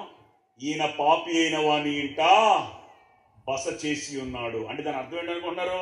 ఇలాంటి వాడి ఇంటికి వెళ్ళాడంటే ఈయన కూడా అలాంటి వాడని అర్థం అనమాట. దాని భావం. అప్పుడు చూడండి అమ్మ, వినండి జాగ్రత్తగా. అతనికి గౌరవాన్ని యేసుప్రభువు తీసుకొస్తే యేసుప్రభువు వారికి విలువ తీసుకొచ్చాడు. ఏమన్నాడు తెలుసా? నా ఆస్తిలో సగం పేదలకు ఇస్తాను, ఎవరి దగ్గరైనా అన్యాయంగా పుచ్చుకుంటే దానికి 4 అంతలు తిరిగి ఇచ్చేస్తానని చెప్పి. అప్పుడు దేవుడు అన్నాడు, ఎరా అంటే నేను చెప్పేది అంత ఉంటుంది, నేను చెప్పేది కామెంటరీ మాత్రమే. ఆయన అన్నది ఇతరులను అబ్రహాం కుమారుడు నేడు ఇంటికి రక్షణ వచ్చింది అన్నాడు. అంటే దాని అర్థం ఏంటంటే, ఎరా మీరు అబ్రహాం పిల్లలు అనుకున్నారు కదరా, మరి అబ్రహాంకున్న విశ్వాసం మీ ఒక్కడికే లేదు కదరా. నేను పాపి అని వాని ఇంటే బస చేసి ఉన్నాను అన్నారు. మరి అతనే కదా ఆస్తిలో సగం పేదలకు ఇస్తానంటున్నాడు. అతను నన్ను చూసి ఎంతసేపు అయింది, నేను అతని ఇంటికి వెళ్ళి ఎంతసేపు, అతని జీవితంలోకి వచ్చి ఎంతసేపు అయింది, అతను వెంటనే కార్యాలు చేసేస్తున్నాడు. ఆస్తిలో సగం పేదలకు ఇస్తాడంటే ఎవరి దగ్గర అన్యాయం పుచ్చుకున్నాడు దానికి 4 అంతలు ఇచ్చేస్తానంటున్నాడు. ఇప్పుడు ఎవర్రా అబ్రహాం కుమారులు? నిజంగా వాళ్ళందరి ముందు అతన్ని గణపరిచి, ఇతడును అబ్రహాము కుమారుడే, నేడు ఈ ఇంటికి రక్షణ వచ్చి ఉన్నది. చూసారా, అతను తెగించాడు యేసు ప్రభు విషయంలో. కాబట్టి దేవుడు అతని జీవితంలో ఆశీర్వాదాలను అనుగ్రహించి అతన్ని హైలైట్ చేశాడండి. చరిత్ర పుటలో ఒక విశేషమైన స్థానాన్ని అతడు అలంకరించి. నాకు చాలా ఆశ్చర్యంగా ఉంటుంది. ఆస్తి ఇవ్వాల్సిన వాళ్ళకి ఇవ్వరు కదండి అసలు. ఇప్పుడు నా భార్య ఓన్లీ డాటర్, ఒకటే అమ్మాయి, ఏకైక కుమార్తె. మా అత్తగారు, నేను సింగిల్ ఎంపీ తీసుకోకుండానే చేసుకున్నాను. ఎప్పుడు అనేవాళ్ళు, మా మామగారు రిటైర్డ్ అయిపోయిన తర్వాత మాకు అది ఇచ్చేస్తాం ఇది ఇచ్చేస్తాం వాగ్దానాలు చేశారు. రిటైర్డ్ అవ్వడం మాత్రమే కాదు, ఆయన చనిపోయాడు, బెనిఫిట్స్ అన్నీ వచ్చేసినాయి. ఆ తర్వాత ఉద్యోగం ఈవిడికి ఇచ్చేశారు. ఈవిడ కూడా అంత చేసేసి రిటైర్డ్ అయిపోయి ఈవిడ 2 పెన్షన్లు తీసుకుంటుంది, 2 బెనిఫిట్లు కూడా వచ్చేసింది. అన్నీ బాగానే ఉన్నాయి సమృద్ధిగా. ఇప్పుడు ఏమంటుందో తెలుసా? అప్పుడు ఏమందంటే మామగారు రిటైర్డ్ అయిన తర్వాత ఇస్తా అన్నారు, తర్వాత ఈవిడ రిటైర్డ్ అయిన తర్వాత ఇస్తా అన్నారు. ఇప్పుడు ఏమంటుందంటే ఉన్నాయన్నీ మీకేదన్నా, ఆ తర్వాత మీకే కదా, నా చచ్చిన తర్వాత ఎవరికి వెళ్తాను అంటే ఇప్పుడు మరి ఏం చేయాలి? ఇప్పుడు అండి అదన్నమాట. దేవునికి స్తోత్రం. నాకు అనిపించింది ఇవ్వాల్సినటువంటి వాళ్ళకే ఆస్తి ఇవ్వరు కదా. అలాంటిది జక్కయ్య అన్నాడు, బీదలకి తన ఆస్తిలో సగం బీదలకి ఇచ్చేస్తాడంట. ఎవరెవరి దగ్గర ఎంతెంత అన్యాయంగా పుచ్చుకున్నాడు దానికి 4 folds, 4 అంతలు తిరిగి ఇస్తాడు. తెగింపు, భక్తిలో తెగింపు కావాలి, బాప్తిసం తీసుకోవడానికి తెగింపు కావాలి, మందిరానికి రావడానికి తెగింపు కావాలి, దశం భాగం ఇవ్వడానికి తెగింపు కావాలి, పరిచర్య చేయడానికి తెగింపు కావాలి, వాక్యానుసారంగా నీతిగా ప్రవర్తించడానికి తెగింపు కావాలి. ఆ తెగింపు నీలో ఎప్పుడైతే ఉండదో అప్పుడు దేవుడి జీవితం అద్భుతాలు చేస్తాడండి. అందులో సందేహమే ఉండదు. కాబట్టి సార్ ఇప్పుడు వాళ్ళందరూ గుమ్ముకున్నోళ్ళేమో ఎక్కువ మంది ఉన్నారు, కానీ జక్కయ్య ఒక్కడే. అంతమందికి లేని క్రెడిట్ జక్కయ్యకి ఎందుకు వచ్చిందంటే జక్కయ్య దేవుని విషయంలో తెగించిన స్వభావం ఉంది కాబట్టి దేవుడు అతన్ని ఎన్నిక చేశాడు. అబ్రహాం దేవుని విషయంలో తెగించాడు కాబట్టి నా స్నేహితుడు అని చెప్పాడు. విశ్వాసులకు తండ్రిగా అతన్ని దేవుడు అపాయింట్ చేశాడు. గమనించండి, ఫస్ట్ యూదుడు ఆయనే. ఇకపోతే సారేపతి విధవరాలు గమనించండి, ఆవిడ పొలలో ఏరుకుంటుంది. ఏలియా అక్కడికి వచ్చాడు. వచ్చి ఆయన అన్నాడు, అమ్మ నేను ఈ ప్రాంతానికి ప్రకటించడానికి దేవుని ద్వారా పంపబడ్డాను, కాబట్టి నువ్వు నన్ను పోషిస్తావని దేవుడు చెప్పాడు, నన్ను పోషిస్తే నువ్వు ఆశీర్వదింపబడతావు కూడా ఆవిడకి చెప్పాడు. చెప్పన్నాడు, నాకు ఒక ఫస్ట్ నీళ్ళు కావాలని అడిగాడు, నీళ్ళు ఇచ్చింది పాపం. ఆ తర్వాత అన్నాడు, నాకు ఒక రొట్టె కాల్చుకుని తీసుకురమ్మన్నాడు. నేనైతే ఏం చేద్దానంటే, రొట్టె ఇక్కడే ఉండి వస్తానని చెప్పి వెళ్ళిపోతుంది, ఇంకా రాను, ఎందుకంటే మనకే లేదు, మనం కరువులో ఉన్నాం, ఇంటికి ఎక్కడ పెడతామని చెప్పి వెళ్ళిపోతుంది. మీరైతే ఏం చేద్దరో తెలుసా? అప్పమ్మ కావాలా? అప్పాడు చెప్పులు చూడు, బట్టలు చూడు, ఒక్క ముక్కలాగా ఉన్నాడు, పని చేసుకుని బతకలేకపోతే ప్రతి ఓడు బైబిల్ పెట్టుకునేలాగా బతికేస్తున్నారు. మేమంటే ప్రతి ఓడికి లోకువేనండి. ఇంట్లో భార్యకి లోకువే, పిల్లలకి లోకువే, సంఘానికి లోకువే, సమాజానికి. అందుకే పౌలు అన్నాడు, మేము అనేకులకు వేడుకగా ఉన్నామన్నాడు. కీర్తనాకాడు అన్నాడు, నేను అనేకులకు వింతగా ఉన్నాను. కానీ అందరి ఆశీర్వాదాలు మా దగ్గరే ఉంటాయి. అందుకే రాజకీయ నాయకుడు కూడా ఎలక్షన్ టైంలో మా దగ్గరికి వచ్చి ప్రార్థన చేయించుకోవాలి. దేవునికి స్తోత్రం కలిగిన గాక. తెల్లారితే ఎలక్షన్ అంటే రాత్రి నిద్రవుతారా మీరు? మా 5 ఓట్లు, మా 3 ఓట్లు, మా 2 ఓట్లు, మా అబ్బాయిని హనుమాన్ జంక్షన్ దాకా వచ్చేసాడంటే ఇవిడికి ఇచ్చేసాను డబ్బులు. దేవునికి స్తోత్రా. కాబట్టి ఇప్పుడు ఇలారా దైవజనుడు అంటే అందరికీ లోకు అండి, అందరికీ హేళనగా మాట్లాడతారు, ఆయన చులకనగా చూస్తారు. గమనించండి, చాలా మంది అనేది ఏంటంటే బైబిల్ పట్టుకుని సులువుగా బతికేస్తామంట. అలాంటప్పుడు మరి మీ అబ్బాయిని నువ్వు మెడిసిన్ ఎందుకు చేస్తున్నావు, ఇంజనీరింగ్ ఎందుకు చేస్తున్నావు, MBA MCAలు ఎందుకు చదివిస్తున్నావు నువ్వు? మరి పాస్టర్ ట్రైనింగ్ పంపించలేకపోయావా? అబ్బాయి అది అంటే ఇతరులను ఎత్తి పొడవడానికి మాత్రమే. అది చాలా మంది నన్ను సంబంధాలు చూడమంటారు, అమ్మ మరి పాస్టర్ గారి సంబంధం ఉంది తీసుకురాని అంటే, అమ్మమ్మ వద్దండి, పాస్టర్ గారి సంబంధం మాత్రం వద్దండి. ఎంప్లాయ్ అయినా పర్లేదండి, లేకపోతే ఆస్తి పరులైనా, మరి పాస్టర్ గారు ఎందుకు వద్దు అంటుంది అంటే, పాస్టర్ గారు అయితే కష్టాలు, ఆ అమ్మాయి కష్టాలు పడాలని అనే కదా దాని అర్థం. కానీ మాట అనడం మాత్రం చాలా ఈజీగా అనేస్తూ ఉంటారు. నిజానికి అర్ధరాత్రి కూడా పాపాలు తీసుకొచ్చి పెట్టేవాడు పాస్టర్ గారు. దేవునికి స్తోత్రం. తెలుసా మీకు? మరి అర్ధరాత్రి పాపాలు పట్టుకెళ్ళు, మేము ఒక్కళ్ళు ఇంకెవరు పట్టుకెళ్ళరు, ఎందుకంటే ఈ పంచిపెట్టినన్నీ మాకు సంచిలేసి ఇస్తారు కదా. దేవునికి స్తోత్రం. ఇంకోటి ఏంటి తెలుసా? ఆయన సమాజానికి భయపడాలి, సంఘానికి భయపడాలి, దేవునికి భయపడాలి, అంతరాత్మకు భయపడాలి. భార్యని బాగా చూసుకోగలిగిన ఎవరు తెలుసా? సేవకుడే.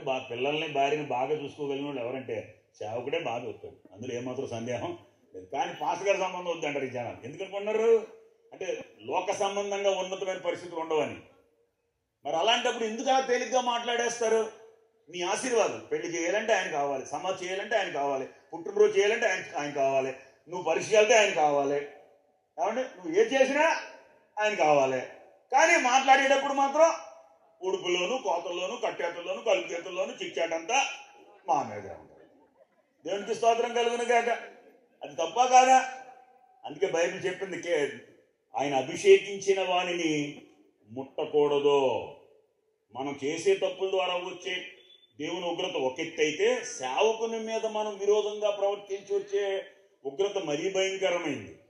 చాలామంది సేవకులు తినే తిండిని కామెంట్ చేస్తారు, వాళ్ళు వేసుకునే వస్త్రాలను కామెంట్ చేస్తారు, వాళ్ళు వాడుతున్న వస్తువుల్ని, వాహనాలని కామెంట్ చేస్తారు, వాళ్ళ కుటుంబాన్ని కామెంట్ చేస్తారు. Two wrong. జాగ్రత్త. ఎప్పుడూ కూడా మీ ద్వారా ఇది జరగకుండా చూసుకోమని ప్రభు పేట మిమ్మల్ని హెచ్చరిస్తున్నాను. దానికంటే భయంకరమైనటువంటి నష్టం ఇంక దేనివల్ల కూడా రాదన్నమాట. జాగ్రత్తగా ఉండాలి. కాబట్టి చూడండి, సరేపతి విధురాలకి ఆయన అంత ముందు ఏమైనా పరిచయం ఏలియా నీళ్ళు అడిగితే నీళ్ళు ఇచ్చేసింది. అప్పం కాల్చిరమ్మంటే పాపం ఆవిడ అంటది, అయ్యా తొట్టిలో పట్టెడు పిండి, గుడ్డెలో కొంచెం నూనె మాత్రమే ఉన్నాయి. అంటే దాని అర్థం ఏంటంటే నేను నీకు పెట్టలేను, మాకే లేదని అంటలేదు ఆవిడే.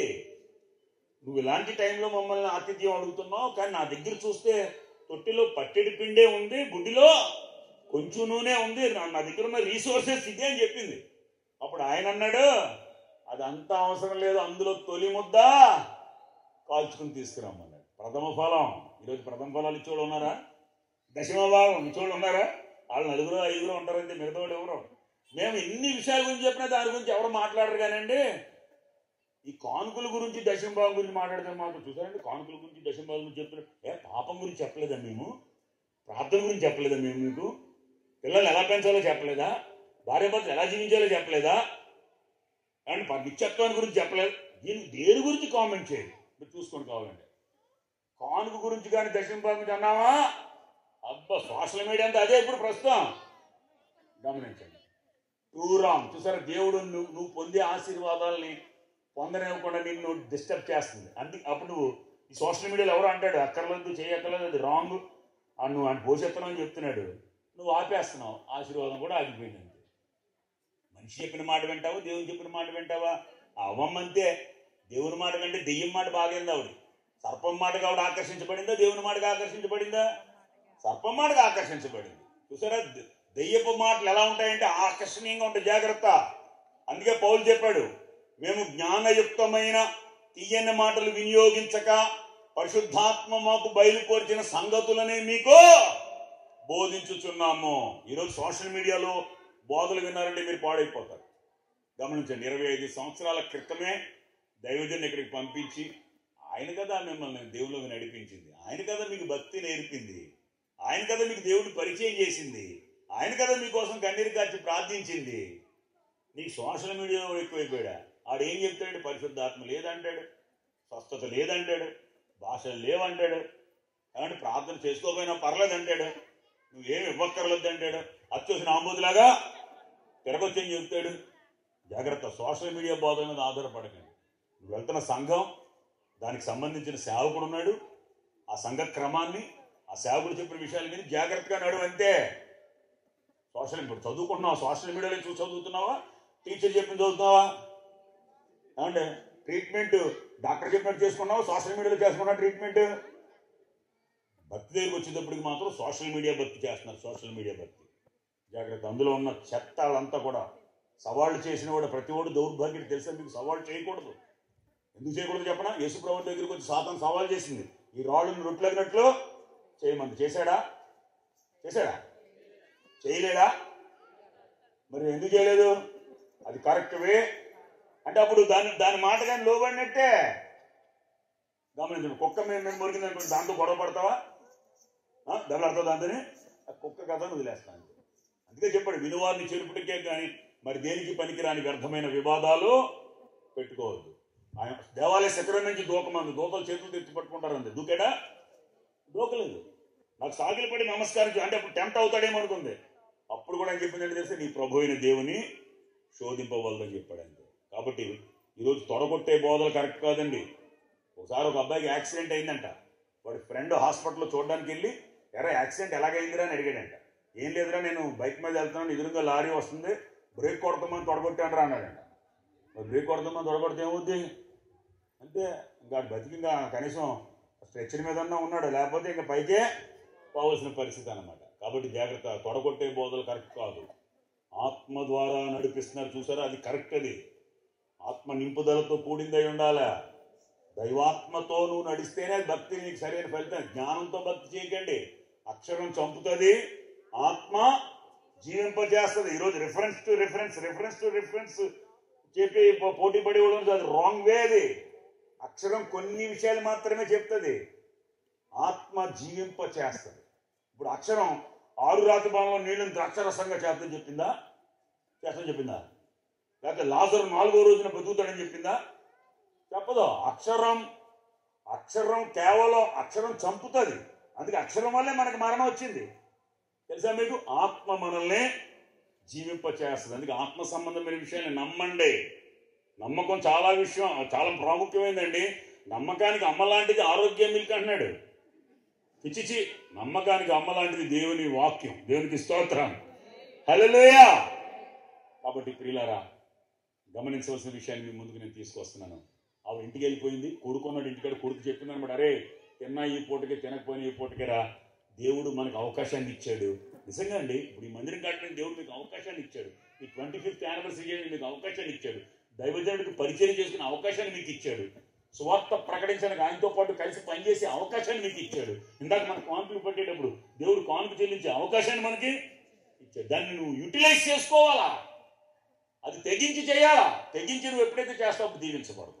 మొన్న మా సంఘంలో నాకు ఫ్రమ్ ద బిగినింగ్ నుండి నాతో పాటు సేవలో ఒక కుటుంబం, భార్య భర్తలు పిల్లలు నాతోనే నడిచారు. వాళ్ళు అతనే నేను సేవకుడిగా తయారు చేశాను. అతనికి నేను బైబిల్ ట్రైనింగ్ ఇప్పించాను, సర్టిఫికెట్స్ కూడా ఇప్పించాను, అన్నీ చేశాను. సపోర్ట్ చేస్తాను, నాకు తోచిన సపోర్ట్ చేస్తాను. ఈ మధ్య అతనికి చాలా అప్పులు పాలైపోయాడు. ఆ 3 ఆడపిల్లలు అన్నమాట. చాలా ఇబ్బందులు పడతారు. చాలా రోజులు చూసి నేను ఎందుకో నాకు ప్రేరేపింపబడి పునరుద్ధాన పండుగ రోజున వచ్చిన కానుకలను తీసి అతనికి ఇచ్చేసాను. ₹2 కాదు, ₹1000 అనమాట. నువ్వు ఇవి నీ సమస్యలు తీర్చేసుకోమని ఇచ్చేసాను. ఇచ్చేసిన తర్వాత ఇదే అన్నీ ఇచ్చేసాం, మనకి ఈ ఖర్చులన్నీ ఇలా ఉండిపోయినాయి. ఆ ప్రేరేపణ అలా కలిగింది, ఇచ్చేసాను. నిన్న కాక మొన్న 250 గజాలు కొన్నాను రాజమండ్రిలో. దేవునికి స్తోత్రం కలుగును గాక. వెంటనే నాకు అతను గుర్తొచ్చాడు. తెగించి నేను ఆ రోజు దేవుడు ప్రేరేపించి తెగించి అతనికి ఇచ్చేసాను. నిన్న కాక మొన్న 250 గజాలు. రాజమండ్రిలో గజం ఎంత తెలుసు? 35,000. అది కూడా సిటీలో కాదు, ఊరికి చివర కొనుక్కుంటే గజం 35,000. 250 గజం కొన్నాను నిన్న కాక మొన్నే. గమనించండి, నాకు ఆశ్చర్యం అనిపించింది నిజంగా. అలా ప్రేరేపింపబడినప్పుడు నేను స్వార్థంతో ఆలోచించుకుని ఇదన్నీ అతనికి ఇచ్చేయడం ఏంటి, వద్దులో ఒక 5,000 10,000 ఇద్దాం, మిగతా మనకు చాలా ఖర్చులు, ఇలాంటి నేను మానవికమైన ఆలోచనతో కనుక నా నాలెడ్జ్ వాడుంటే నేను ఆగిపోదు. ఆత్మ ప్రేరేపించింది, వెంటనే తెగించి అతనికి ఇచ్చేసాను. దేవుడు 250 గజం ఇచ్చాడు. దేవునికి స్తోత్రం కలిగింది. హల్లెలూయా. ఆల్రెడీ నాకు నిడదవోలో సొంత ఇల్లు ఉంది. నా చర్చెస్ అన్నీ నాకు సొంతమే. ఎక్కడ పడితే అక్కడ నేను ఉండడానికి ఉంది. కానీ రాజమండ్రిలో మాత్రం నేను రెంటెడ్ హౌస్లో ఉన్నాను ఇంతవరకు. గమనించండి, ఇలాంటివి నేను చాలా చేశాను. తెగించి సేవలో కూడా అలాగే తెగించి వచ్చాను. ఈరోజు దేవుడు నన్ను ఆశీర్వదించాడు. అలా మీ జీవితాల్లో కూడా ఇక్కడ చాలా మంది భక్తులు తెగించి చేసేవాళ్ళు ఉన్నారండి. అందుకే మీరు చూడండి, వాళ్ళ అసలు రెక్కాడితే డొక్కాడలేని వాళ్ళు తెగించి చేస్తారు. అన్నీ బాగుండి సమర్థవంతులు మాత్రం మీరు అరిసి పెట్టినా కూడా వాళ్ళు ముందుకు రారు. నేను చాలా ఆశ్చర్యంగా అనిపిస్తుంది. అందుకే వాళ్ళ కళ్ళ ముందు ఆశీర్వదింపబడతారు, వాళ్ళు ఎప్పుడు అలాగే ఉండిపోతారు. కాబట్టి చూసారా, ఇక్కడ మీరు గమనించి చూడండి ఎంత విశేషమైన సంగతి ఆమె తెచ్చింది. ఏలియా తిని త్రాగి లేచి వెళ్ళిపోయాడు. దైవజనుడు తింటే తాగితే మనం బాధపడతాం. తినేస్తున్నాడు, తాగేస్తున్నాడు, వచ్చి పడిపోతున్నాయి, కొనేస్తున్నాడు అంటారా? 100% అంటారండి. కానీ విషయం ఏంటి తెలుసా? చాలామంది ఏమనుకుంటారంటే కుర్చీలు కొంటే మనకి గ్రేట్, అది ఎప్పుడు కనబడతాయి, అందరికీ ఉపయోగపడతాయి. ఫ్యాన్లు కొంటే గ్రేట్, భోజనాలు పెడితే గ్రేట్, బట్టలు పంచి పెడితే గ్రేట్ అనుకుంటారు. దైవజనుడికి ఇస్తే ఆయన తినేస్తారు అనుకుంటారు. నిజానికి ఆశీర్వాదం ఎక్కడుందో తెలుసా? ఆయన తింటే నువ్వు ఆశీర్వదించబడతావు. దేవునికి స్తోత్రం. ఇది నేను సేవకుడు కాబట్టి మా సేవకుల ఉనికిని కాపాడని చెప్పడం లేదు. అకార్డింగ్ టు బైబిల్ తెలుసా మీకు? అది వాక్య సత్యం అండి. నేను వెళ్ళిన గ్రామంలో, నేను ఫస్ట్ సేవ ప్రారంభించిన గ్రామంలో అందరూ కూలి పని చేసుకునేవాడు. ఒక్క ఎంప్లాయ్ కూడా లేదు. ఇప్పుడు కూడా ఎంప్లాయీస్ ఎవరు లేరు, మాకు అంతా కూలి పని చేసుకునేవాడు ఉన్నారు. నాకు 4 సంఘాలు ఉన్నాయి, 4 సంఘాలు అందరూ కూలి పని చేసుకునేవాళ్ళే. నేను వెళ్ళిన తర్వాత నిజంగా నేను తెగించి చేసేవాడిని, వాళ్ళు నాతో పాటు తెగించే చేశారు అన్నీ కూడా.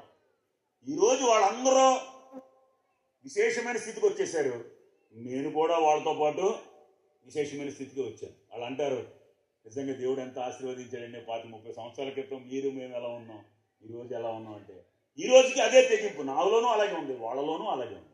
ఈయన కూడా అదే స్వభావం కలిగిన వ్యక్తి, తెగించి చేస్తాడు ఏదైనా కూడా. దేవునికి స్తోత్రం. నాకు ఎప్పుడైనా నేను ఎవరిని అడగాల్సిన అవసరం నాకు లేదు. నా పిల్లలతో చేయిస్తాను నేనంతే. నా గొర్రెని కట్టేసి పిదిగేస్తాను పాలు, అంతేగాని బయటకు వెళ్ళి సీటీ బయటకు వెళ్ళి సందా ఇమ్మని మాత్రం అడగను. అది కరెక్ట్ కాదు. అది మీరు ఆశీర్వాదాలు మీయి, అవి మీరే అనుభవించాలి. అది వేరే వాడికి అది పొందేలాగా మనం ఏమాత్రం కూడా చేయకూడదు. ఎప్పుడు కూడా భక్తి విషయంలో మీరు బ్యాక్ స్టెప్ వేయకండి. నేను చెప్పేది ఏంటంటే, తెగించి మీరు ముందుకెళ్ళండి ఏ విషయంలోనైనా కూడా. అప్పుడు ఆయన దక్షిణ హస్తము మహోన్నతమైందో కాదో మీకు తెలుస్తుంది. ఆయన దక్షిణ హస్తం మీ జీవితంలో సాహస కార్యాలని చేస్తుంది. నేను అందరికీ పలానా సైట్ కొనేసానంటే, అది కొనేసారా ఎలా కొన్నారు అన్నారు. ఇది నాకే ఆశ్చర్యంగా ఉంది, ఎలా కొనాలంటే. ఇప్పుడు నేను కూడా దాన్ని చెప్పలేదు. ఆ టైంకి అన్నీ అలా సెట్ అయిపోయినాయి అంతే, దాన్ని అలా చేసేసాను. దేవుడికి స్తోత్రం కలుగును గాక. మనం సాహసోపేతమైన మైండ్ ఉండాలండి భక్తిలో. పెర్ఫార్మెన్స్ కాదండి. పెర్ఫార్మెన్స్ అందరూ చేయగలరు, సినిమాటలు చేయట్లేదండి పెర్ఫార్మెన్స్. మనం ఎప్పుడైతే తెగించి భక్తిలో రిస్క్ తీసుకుని చేయగలుగుతామో అప్పుడు అద్భుతమైన ఫలితాన్ని మనం పొందడానికి అది కారణం కాగలుగుతుంది. షడ్రకు మేషకు అభిజ్ఞగోలు మనం గమనించి చూస్తే, వాళ్ళు చూసారా, మా దేవుడు ఈ అగ్నిగుణంలోంచి రక్షించుటకు సమర్థుడని చెప్పారు. రక్షించకపోయినా కూడా మేము ఈ అగ్నిగుండంలో కాలిపోతాం, కానీ ఆ ప్రతిమకు మాత్రం మొక్కం అని చెప్పారు. అందువల్ల ఏమైంది, ఆ అగ్నిని 7 అంతల వేడిని చేయించాడు. పాడేయడానికి వెళ్ళి కాలిపోయారు, కానీ వాళ్ళతో పాటు తెల్లని వస్త్రములు ధరించిన మనుష్య కుమారుడు వాళ్ళతో తిరుగుతున్నాడు. ఆశ్చర్యపోయి రాజు, నాయనా షడ్రకు మేషకు అభిజ్ఞలు బయటికి రండి అని చెప్తే వాళ్ళ వస్త్రాలు కాలిన వాసన రావట్లేదు, వాళ్ళ వెంట్రుకలు కాలిపోయి. అప్పుడు ఏం చెప్పాడు తెలుసా, వీరి దేవుడు తప్ప వేరొక దేవుడు.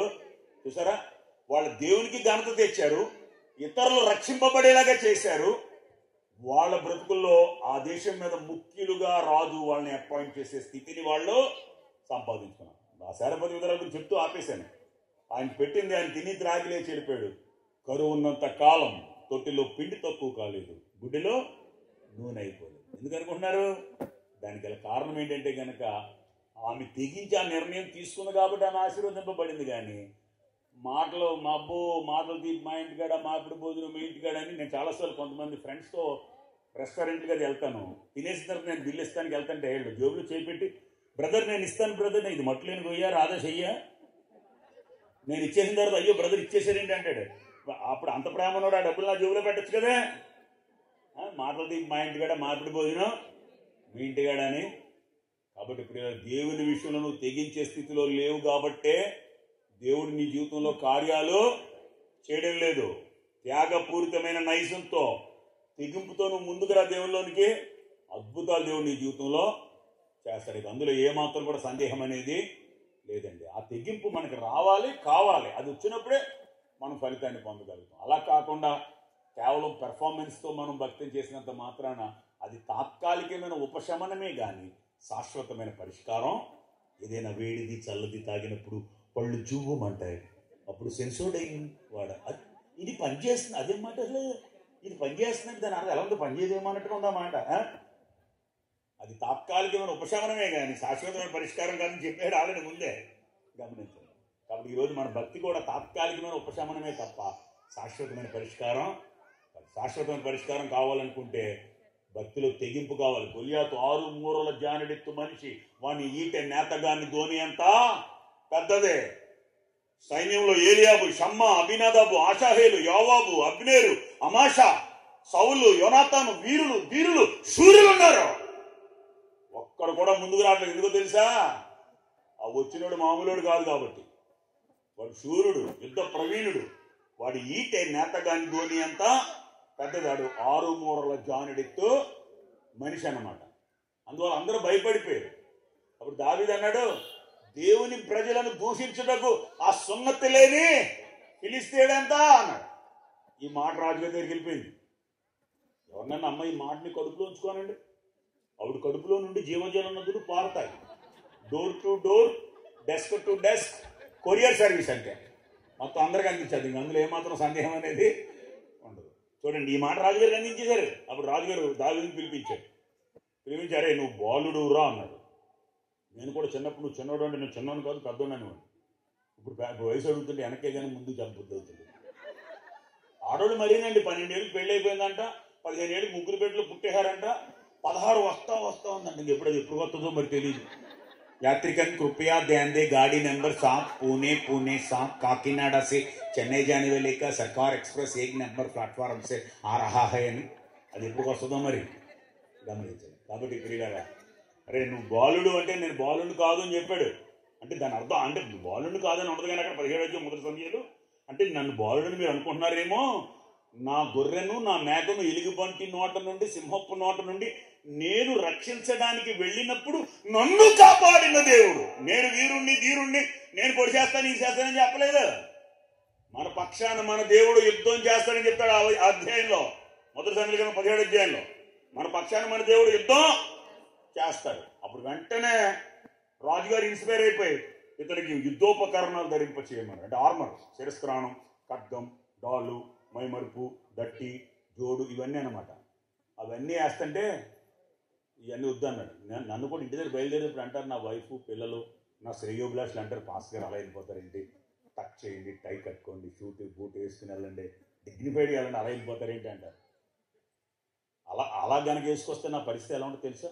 ప్రియ సోదరి సోదరుడా, ప్రభువు ఈ రాత్రి నీతో మాట్లాడుతూ ఉండగా ఈ మాటలు వినాలని మనవి చేసుకుని ఒక 20-30 నిమిషాలు చెప్పి ముగించేస్తానంటే కంఫర్ట్గా అనిపిస్తుంది నాకు. అది ఇలా వస్తేనే బాగా వాక్యాన్ని చెప్పడు. నాకు 10 కోట్లు ఉన్నాయి ఏంటి వేసుకుని డబ్బులు అనుకున్నారు, కానీ ఎక్కడికి 1 కోటి కూడా వేసుకెళ్ళాలి. దేవునికి స్తోత్రం కలుగును కాక.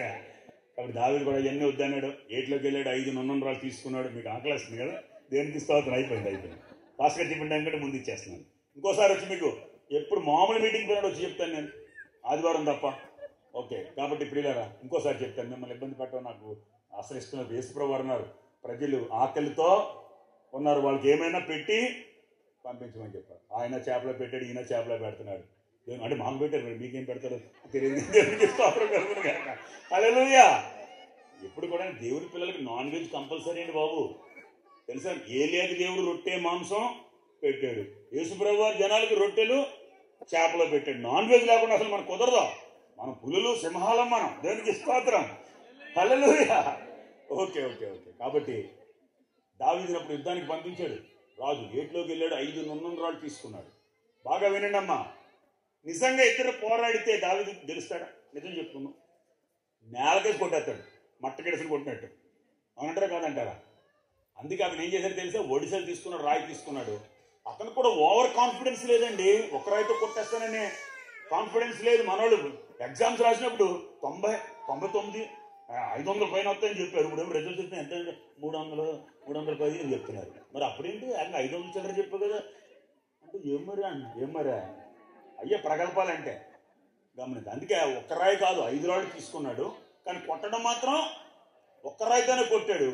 వాడి కత్తితోనే వాడి తల తీసుకుని వస్తున్నాడు నరికి. అప్పుడు ప్రజలు ఏమన్నారో తెలుసా? తన సమీప అభ్యర్థి మీద దావీదు 10,000 ఓట్ల మెజారిటీతో ఉన్నారని అన్నారు. అనలేదా? సౌలు 1000 కొలది, దావీదు 10,000 కొలది అని చెప్పి గాన ప్రతిగానాలు చేశారండి. కాబట్టి పిల్లరా, తెగించి వెళ్ళాడు కాబట్టే కదా దేవుడు విజయాన్ని ఇచ్చాడు. వాళ్ళు తెగించగల ఉండిపోయారు. ఏలియాబు, షమ్మ, అబీనాదాబు, ఆషాయేలు, యోవాబు, అమాష, అబ్నేరు, సౌలు, యోనాతాన్ అందరూ దాక్కున్నారు దౌర్భాగ్యులు. తెగించి వెళ్ళాడు కాబట్టి దేవుడు నామానికి మహిమ తెచ్చాడు, ఇజ్రాయెల్ ప్రజలకు విజయాన్ని తెచ్చాడు. తను హైలైట్ అయిపోయాడు. అతనికి 10,000 మెజార్టీ అంట, సౌలుకి 1000 మెజార్టీ. చూసారా? లైఫ్ స్టైల్ మారిపోయిందా? మారిపోలేదా? మారిపోద్దండి. కాబట్టి అందుకే దేవుడు సాహసకార్యాలు చేస్తాడు. ఆయన హస్తము మహోన్నతమైంది. మరి అది మనకి ఫలితాన్ని ఇచ్చేలా చేయాలంటే మనం ఏం చేయాలి? ఆ చెయ్యి మనకి సహాయం చేయాలంటే, ఆ ఆపన్న హస్తం మన బ్రతుకులో కార్యాలు చేయాలంటే మనం సాహసం దేవుని కోసం. ఈవెన్ బాప్తిసం విషయంలో సాహసం చేయి, దశమ భాగం విషయంలో ఈ రోజు నుంచి సాహసం చేయి. 25 సంవత్సరాలు అయింది మందిరం కట్టి, ఈ రోజు వరకు నువ్వు దశమ భాగం తీయలేని స్థితిలో ఉన్నావు. ఈ రోజు నుంచి స్టార్ట్ చేయి. దేవుడు నిన్ను ఎందుకు ఆశీర్వదించడో తెలుస్తుంది. పరిచయం చేయి. దేవుడు నిన్ను ఎందుకు ఆశీర్వదించడో తెలుస్తుంది. ఒక ఆత్మ దేవుని దగ్గరికి నడిపించు. సేవకునికి సహకారిగా ఉండు. సమాజానికి ఆదర్శంగా ఉండు. వాక్యానుసారంగా నీ వ్యక్తిత్వాన్ని ఉంచుకో. దేవుడు అద్భుతమైన ఫలితాన్ని ఇస్తాడు. కాబట్టి దేవుడు సాహస కార్యాలు చేస్తాడు. కానీ అవి మనం పొందాలంటే దానికి తగిన స్థితిగతులు మనకు ఉండాలి. అంటే మనం సాహసోపేతమైన మైండ్ ఉండాలి, మనకి తెగింపు ఉండాలి, త్యాగంతో ఎదుర్కొనే స్థితి ఉండాలి, రిస్క్ తీసుకోవాలి భక్తిలో. భక్తులు ఎప్పుడైతే రూతు రిస్క్ తీసుకుందని చెప్పాను, అబ్రహాం రిస్క్ తీసుకున్నాడని చెప్పాను, జక్కయ్య రిస్క్ తీసుకున్నాడు, రక్తస్రావం కలిగిన స్త్రీ రిస్క్ తీసుకుంది, షడ్రక్ మేషక్ అబేద్నెగోలు రిస్క్ తీసుకున్నారు, దానియేలు రిస్క్ తీసుకున్నాడు. అందరూ రిస్క్ తీసుకున్నారు కాబట్టే ఈరోజు చరిత్ర పుటల్లో వాళ్ళు విజయవంతమైన పరిస్థితులు కలిగి ఉన్న వ్యక్తులుగా కనబడుతున్నారు. మన భక్తి చెప్పుకుని మురిసి చూసుకుని ఏడిసే భక్తి కాదు ఇది. నిజమైన భక్తి మనది. దేవునికి స్తోత్రం. శక్తి కలిగిన భక్తిని చేస్తున్నాం మనం. సర్వాధికారి దేవుడు మన దేవుడు. అలాంటి గొప్ప దేవుడిని కలిగి ఉన్న మనం ఈరోజు జీవితంలో పరాజయాలతో ఉన్నామంటే దానికి గల కారణం ఏంటంటే నీకు భక్తిలో తెగింపు లేక. తెగింపుతో ముందుకెళ్ళు, దైవాశీర్వాదాలు పొందు. దేవుడి మాటలు దీవించి ఆశీర్వదించను గాక.